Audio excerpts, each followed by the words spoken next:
The story you tell yourself. There is a story of one of the great proponents of wabi-sabi known as Sen no Rikyu. On a journey through southern Japan, he was once invited to a dinner by a host who thought he would be impressed by an elaborate and expensive antique tea jar that he had brought from China. But Rikyu didn't even notice that and instead spent all his time chatting and admiring a branch swaying in the breeze outside. So the host was actually very annoyed at this lack of interest by Rikyu, and once Rikyu left, he smashed the bowl into pieces and retired to his room. But the other guests knew about the philosophy of Kintsugi and they joined the bowl together using the golden powder. When Rikyu next visited the same place, the philosopher then turned to the repaired jar and exclaimed, "Now it is magnificent." In this story, the host had an idea about how he was going to impress this famous philosopher using his amazing antique tea jar. But in reality, the philosopher wasn't interested in that because perfection isn't interesting.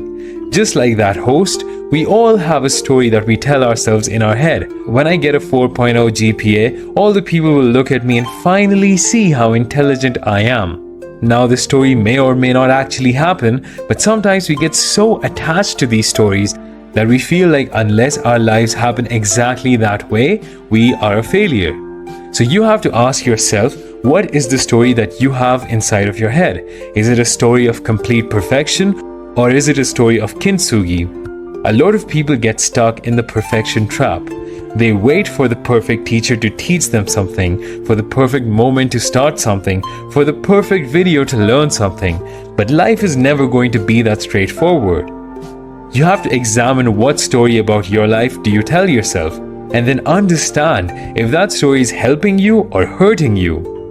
By this point in the video, I hope you have understood why the idea of Kintsugi is so powerful. Now you might be asking yourself, well, that's all good, but how do I apply this in my own life?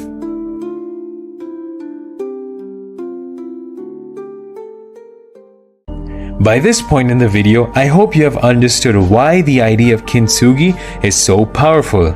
Now you might be asking yourself, well, that's all good, but how do I apply this in my own life? Your transformation will begin when you start to acknowledge the cracks within you. Just like a broken pot has cracks, you have to know that we will all at some point have our own cracks. Let me give you a very recent example. This pandemic has basically ruined everyone's plans for this year. A lot of people feel stuck in their lives because all their plans have been spoiled. And this is exactly the right opportunity to apply the concept of Kintsugi. You can cry about this time and how it made your life miserable, or you can think about how you can use this time to turn that crack into a thing of beauty. Maybe you wanted to travel to a foreign country, but you couldn't go this year. You can use this opportunity to learn the language of the country so that when you do go next year, you enjoy the trip even more.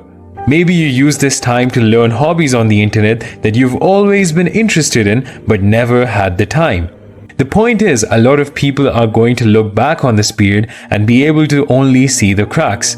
They will only be able to see the broken bowl.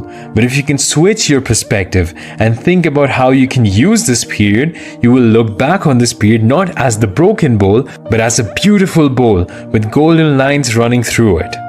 I want you to take this idea of perfection out of your mind.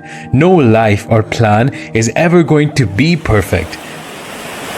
Now, there's nothing wrong in trying to get as close to perfection as possible because that can bring out the best in us. But the story in your head should never be that once I achieve this, I will be perfect. The story should always be about looking at your life like a bowl fixed with Kintsugi, where every single crack tells a story of what makes you unique and what makes your life story worth telling. There's another Japanese philosophy about finding your passion called Ikigai, and you can watch my video on it by clicking right here. If you like this video, then please click the like button and subscribe for more videos. That's all for now, and thanks for watching.